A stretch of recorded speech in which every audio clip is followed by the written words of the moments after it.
Students, एक बार फिर से आपका एक नई वीडियो में बहुत बहुत स्वागत है। तो बच्चों, आज के इस वीडियो में हम समझेंगे 2013 के इंग्लिश के पेपर की ग्रामर, यानी कि 2013 की पेपर की ग्रामर।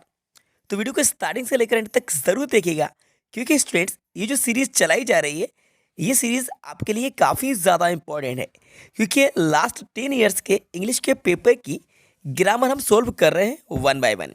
2011 से मैंने स्टार्टिंग की है और आज हम आ गए 2013 के पेपर पे। तो देख लीजिए, ये एमपी बोर्ड का क्लास 12th का बोर्ड एग्ज़ाम का पेपर है 2013 का, ठीक है ना।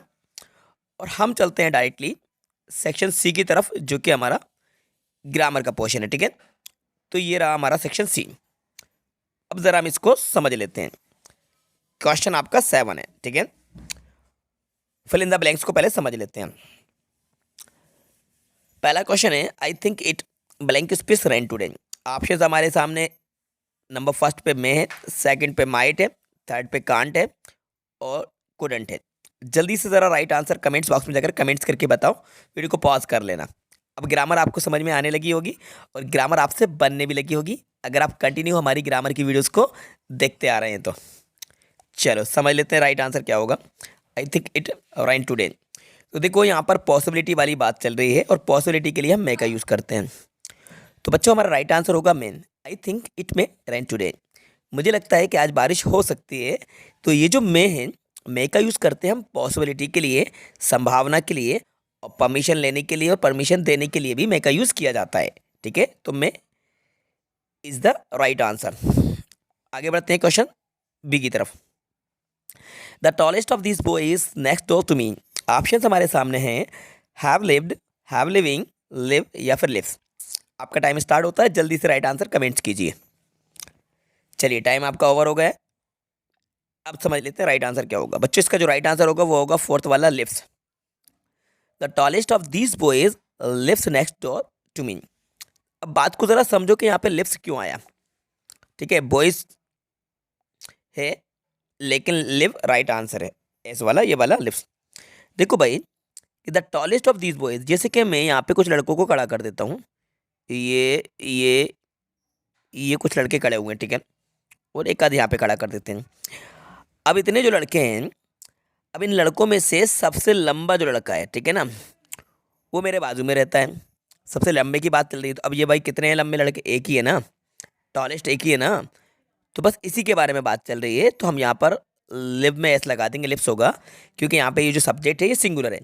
The tallest of these boys, मतलब कि इन लड़कों में से सबसे लंबा लड़का, तो जो सबसे लंबा लड़का है वो मेरे बाजू में रहता है, तो यहाँ पे लिप्स आएगा।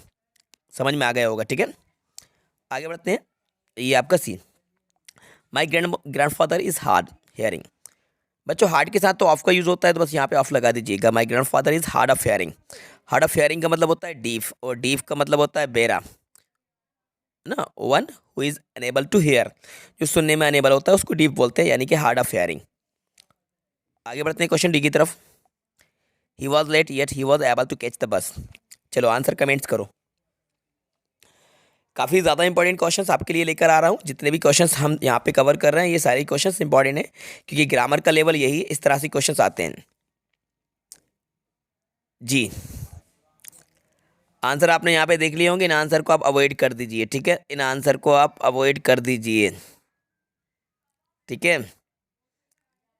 इन आंसर को अवॉइड कर दीजिए। चलो बताओ आंसर। देख लिया होगा ना, चलो समझ लो। अच्छा, आपने देख लिया होगा तो, लेकिन चीटिंग मत करा करो। चलो देखो, यहाँ पे जो राइट आंसर होगा ये होगा although. Although he was late yet he was able to catch the bus. अब आल्दो क्यों आया? क्योंकि आल्दो आता है येट के साथ।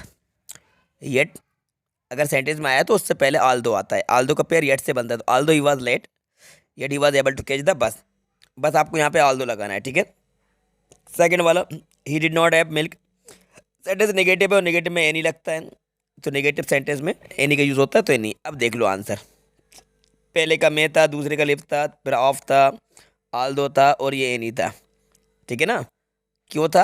रीज़न मैंने आपको बता दिया है। तो he did not have any milk, negative sentence, इसलिए एनी आएगा, ठीक है। डू इज डायरेक्टेड के तो आपको यहाँ पे नहीं मिलेंगे, इसके आंसर मैं ही आपको बताऊंगा, ठीक है ना। तो ये रहे आपके डू इज डायरेक्टेड। चलो ज़रा सोल्व करते हैं इसको वन बाय वन, ठीक है ना। अब देखते हैं किस में कितना है दम। सोल्व करो ज़रा। पहला question, I am taking T change into passive voice. तो बच्चों इसको हमें पैसिव में चेंज करना है। तो पैसिव में चेंज करने के लिए सेंटेंस को पहचानो कौन से टेंस का है और रूल लगा दो और बना दो पैसिव। इधर का उधर, तो पैसिव में इधर का उधर ही करना होता है। तो इधर का उधर में सबसे पहले ऑब्जेक्ट चाहिए, तो उधर का इधर कर देते हैं अपन। टी को स्टार्टिंग में लिख देते हैं, ठीक है। प्रेजेंट कंटिन्यूस का है, टी के साथ हेल्पिंग वर्ब क्या लगेगी, इज। टी इज कंटिन्यूस का ऊपर आईएनजी लगा है, तो बस हमारे दिमाग में बीइंग आ जाना चाहिए आईएनजी देखकर। T is being.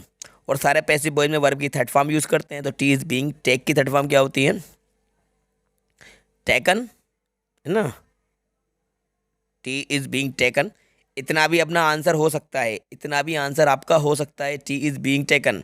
लेकिन फिर भी अगर आप बाय लगाकर आई कमी करना चाहो तो भी कर सकते हो, ठीक है। Tea is being taken by me, tea is being taken by me, ये इसका राइट आंसर हो जाएगा। ये बन गया पैसिव वॉइस, ठीक है। चाय मेरे द्वारा पी जा रही है, I am taking tea, tea is being taken by me, चाय मेरे द्वारा पी जा रही है। आगे बढ़ते हैं बी पे। I found the house locked, I read home. करना क्या है, combine the pair of sentence to make a complex sentence using adverb clause. Adverb clause का यूज़ करना है, टाइम वाली बात चल रही है तो यहाँ पे फुल स्टॉप को हटा के लगा देना when. I found the house locked when I reached home. मैंने अपने हाउस को लॉक्ड पाया जब मैं घर पहुँचा, ठीक है। तो व्हेन आपको यहाँ पे लगा देना है बीच में, ठीक है। आई found the house locked when I reached home. Clear है, ठीक है। चलिए आगे बढ़ते हैं सी नंबर पे। He is so weak that he can not work any more. To do का यूज़ करना है। टू डू का बहुत ज़्यादा एग्जाम में पूछा जाता है, ये 2013 में पूछा गया था। तो टू डू का यूज़ कैसे होगा, देखो थोड़ा सा मैं इसको जूम करता हूँ तब आपको अच्छे समझ में आएगा। ये हमारा टू डू का यूज़ है, ठीक है ना। Use to and change the sentence into a simple sentence. Simple sentence में चेंज करना है। तो देखो बहुत ईजी ट्रिक मैं आपको बता रहा हूँ। टू डू की बहुत ज़्यादा आसान ट्रिक है कि सो को हटाकर टू लगा दो और दैट से लेकर नॉट तक के सेंटेंस को हटा के ये टू लगा दो बस। तो क्या बनेगा, he is too weak to work any more. तो यहाँ पर ये जो है ना, दैट से लेकर इसको हटा दो और यहाँ पर लगा दो ये वाला टू। तो क्या बन गया, he is too weak to work any more. ठीक है ना, समझ में आया। चलो मैं लिख कर भी आपको बता देता हूँ, बिल्कुल भी आपको टेंशन लेने की ज़रूरत नहीं है। ही इज़ सो को हटाकर हम लिखेंगे TOO weak, he is too weak. इसके बाद दैट से लेकर नॉट तक के सेंटेंस को हटाकर हम लगा देंगे टू। अब क्या बचा, वर्क एनी मोर, है ना। He is too weak to work any more, ठीक है ना। ये आपका राइट आंसर हो गया। बस करना कुछ नहीं है, आपको सो के प्लेस पर टू का यूज़ करना है। दैट से लेकर नॉट तक के सेंटेंस को हटाकर टी और टू का यूज़ करना है। बाकी सारी चीज़ें एज इट रहेंगी। क्लियर स्टूडेंट्स, चलिए मूव करते हैं नेक्स्ट क्वेश्चन की तरफ, जो कि आपका डी नंबर का। We live here since 1952। Supply the correct tense of the verb in the bracket. Bracket में जो वर्ब दी गई है टेंस के अकॉर्डिंग उसको सही आपको यूज़ करना है। वर्ब की कौन सी फॉर्म यूज़ होगी, सेंटेंस को कंप्लीट करना है। तो देखो भाई, सिंस 1952 लिखा हुआ है और सिंस और फॉर का यूज़ कहाँ करते हैं, सिंस और फॉर का यूज़ कहाँ करते हैं ज़रा बताओ। परफेक्ट कंटिन्यूस में करते हैं। तो यहाँ पर प्रेजेंट परफेक्ट कंटिन्यूस में सेंटेंस को बनाएंगे तो वी को लिख देंगे। वी प्लूरल है इसलिए वी के साथ हम लगा देंगे हेल्पिंग वर्ब हैव बीन। इतना समझ आया। हैव बीन क्यों लगाया, क्योंकि सेंटेंस हमारा परफेक्ट कंटिन्यूस में जाएगा, सब्जेक्ट प्लूरल है। अब लिव में क्या करोगे, आईएनजी लगाओगे तो वी के बाद ई को हटाकर आईएनजी लगा दो। We have been living, we have been living. फिर क्या है भाई, हेयर यहाँ पे दिया है, सिंस यहाँ पे दिया है, इनमें कोई चेंजेस नहीं करना है, सेम लिखते चले जाओ। पढ़ लो ज़रा आप। We have been living here since 1952। हम यहाँ पर 1952 से रह रहे हैं। ये एक सेंटेंस बन गया। करेक्ट वर्ब का हमने यूज़ कर लिया, लिव में आईएनजी लगा दिया और have been helping verb use कर ली। नोट कर लीजिएगा। आगे बढ़ते हैं क्वेश्चन ई की तरफ। और teacher never comes late, change into negative without changing the meaning of the sentence. Sentence को हमें नेगेटिव में चेंज करना है और सेंटेंस का मीनिंग भी ना बदलें। तो कैसे करोगे, देखो पहले समझो। और टीचर नेवर कम्स लेट, हमारा जो टीचर है वो कभी भी देर से नहीं आते। तो कभी भी देर से नहीं आते हैं। अब करना क्या है भाई, कह रहे हैं चेंज टू नेगेटिव, नेगेटिव में चेंज करना है लेकिन मीनिंग नहीं बदलना चाहिए। तो कैसे बनेगा देखो ज़रा, और थोड़ा ऊपर करके लिखता हूँ जिससे कि आपको ठीक दिखेगा। और टीचर हैं तो भाई टीचर और टीचर, नेवर का कर लो ऑलवेज, ऑलवेज ये कम्स है, और teacher always comes on time, और teacher always comes on time, हमारे जो टीचर हैं हमेशा समय पर आते हैं। मतलब वही निकला, यानी हमारे टीचर हमेशा समय पर आते हैं, यानी हमारे टीचर कभी भी देर से नहीं आते। मीनिंग नहीं बदला ना, सेंटेंस बदल दिया, मीनिंग नहीं बदला हमने, बस ये आपको करना है इसमें, ठीक है ना।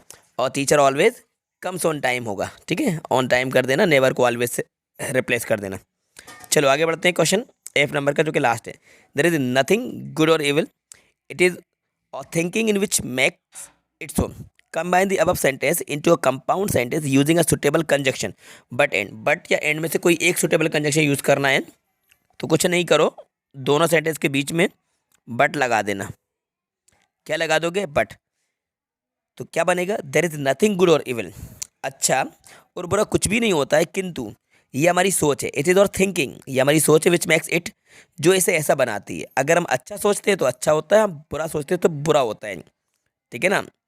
सो हम जैसा सोचते हैं वैसा हमें लगता है कि भाई हम बुरा सोच रहे हैं तो बुरा हो रहा है, अच्छा सोचना अच्छा, इसलिए आपको भी पॉजिटिव सोचना है। Always think positive, be positive, हमेशा आपको पॉजिटिव सोचना चाहिए, सकारात्मक रहना चाहिए। पॉजिटिव रहोगे तो पॉजिटिव रिजल्ट भी मिलेंगे, नेगेटिव रहोगे तो नेगेटिव रिजल्ट मिलेंगे।